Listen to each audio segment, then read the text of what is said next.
Hi welcome to Netra's lens. Israel విశ్వరూపం చూపిస్తోంది. నలుదిక్కులు కాదు, 5 వైపులా ఉన్న 6 దేశాలపై ఒకేసారి అటాక్ చేసింది. అది కూడా within 72 hours. America, Russia, China, యూరప్లోని ఏ దేశం చేయలేని యుద్ధాన్ని చేసి ప్రపంచానికి తన ఆయుధ శక్తి ఏంటో చూపించింది. ఈ ప్రపంచంలో ఒకేసారి 5-6 దేశాలపై యుద్ధాలు చేసి గెలిచిన చరిత్ర ఒక్క ఇజ్రాయెల్కే ఉంది. Never broken record.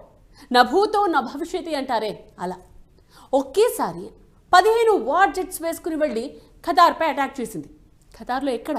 సరిగ్గా దాని క్యాపిటల్ సిటీ దోహా పైన. ఖతార్ లాంటి సంపన్న దేశంపై దాడి చేయడానికి ఎవరికైనా సరే దమ్ముండాలి. ఎందుకు చేసిందా అటాక్?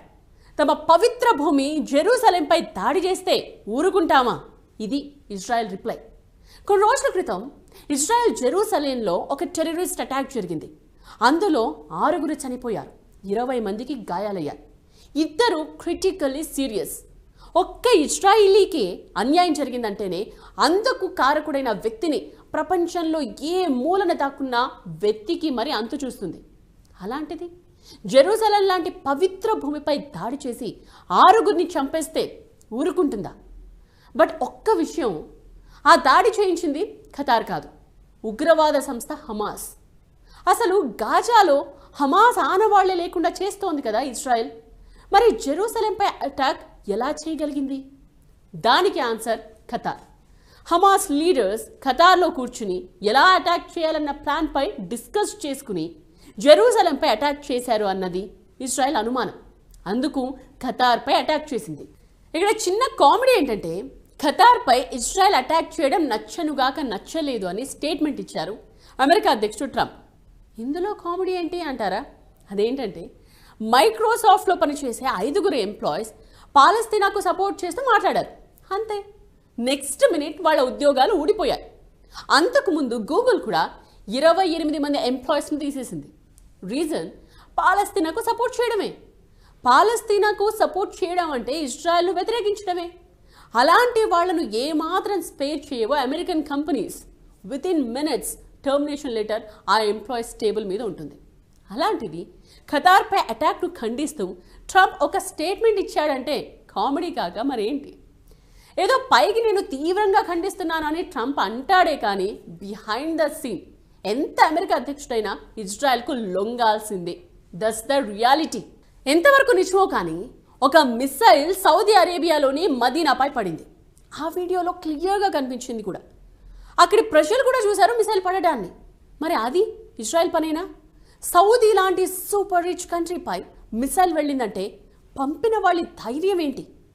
ఇక్కడ ఒక డిస్కషన్ ఏం జరుగుతోందంటే, అది హౌదీస్ మిలిటెంట్స్ ఇజ్రాయెల్ను టార్గెట్ చేస్తూ వేసిన మిసైల్ అని. బట్ దారి తప్పి అది సౌదీ ఎయిర్ స్పేస్లోకి వెళ్ళింది. కానీ హౌదీస్ చెప్పేది ఏంటంటే, అది ఇజ్రాయెల్ వేసిన మిసైలే, కావాలనే తమను బూచిగా చూపిస్తున్నారు అని అంటోంది. మొన్నటికి మొన్న ట్యునీషియా నుండి ఒక ఓడ గాజా వైపు ప్రయాణించింది. కన్ఫామ్గా గాజా వైపే వెళుతోందన్న క్లారిటీ కూడా లేదు, జస్ట్ అనుమానం మాత్రమే. అంతే. గాజా వైపు ట్యునీషియా ఓడ రావడమా అని బాంబులతో విరుచుకుపడింది ఇజ్రాయెల్. ఇక లెబనాన్పై ఇజ్రాయెల్ చేసిన దాడిలో 5 చనిపోయారు. అటు సిరియాన్ సైతం విడిచిపెట్టడం లేదు, కంటిన్యూస్గా అటాక్ చేస్తూనే ఉంది. ఒక విధంగా అరబ్ దేశాలపై వరుసగా చేస్తున్న ఈ దాడులు చూసి అరబ్ యూనియన్లోని కొన్ని దేశాలు ఉలిక్కిపడ్డాయి. ఇజ్రాయెల్ విశ్వరూపం చూసిన ఆ అరబ్ దేశాలు ఇమ్మీడియట్గా ఒక మీటింగ్ పెట్టుకున్నాయి, ఇజ్రాయెల్ దూకుడును ఎలాగైనా ఆపాలని. వాళ్ళు ఏం మాట్లాడుకున్నారో కానీ ఎటువంటి డెసిషన్ బయటకు రాలేదు. ఇక గాజా గురించి వచ్చే క్రిస్మస్ నాటికి ఏదో ఒక ముగింపు తీసుకురావాలనుకుంటోంది ఇజ్రాయెల్. ఇప్పటికే వరుసగా 2 క్రిస్మస్లను బాధపడుతూనే జరుపుకుంది. ఎందుకంటే హమాస్ దగ్గర ఇప్పటికీ కొందరు ఇజ్రాయెలీలు ఉన్నారు. ఇక తాడో పేడో తేల్చుకోవాలనుకున్న ఇజ్రాయెల్ నేరుగా యుద్ధ ట్యాంకులతో రంగంలోకి దిగింది. హమాస్ ఉగ్రవాదులను ఏరిపారేస్తోంది. గాజాను హమాస్ భయమే లేని, ఆ మాటే వినిపించని ప్రాంతంగా మార్చబోతోంది. దానికి టార్గెట్ ఈ క్రిస్మస్. ఆల్రెడీ దొరికిన దేశానికి వెళ్ళిపోండని గాజా ప్రజలు చెప్పేసింది ఇజ్రాయెల్. ఆ వార్నింగ్కు భయపడిన గాజా ప్రజలు ఆ ప్రాంతం విడిచి వెళ్ళిపోతున్నారు. ఈ టెంపో ఇలాగే కొనసాగితే హమాస్పై యుద్ధం ముగింపుకొచ్చినట్టే. అదే జరిగితే ఈసారి క్రిస్మస్ సెలబ్రేషన్స్ ఒక రేంజ్లో ఉండబోతున్నట్టే. ఇది వాల్జీ నేత్రాస్ లెన్స్. నేత్ర.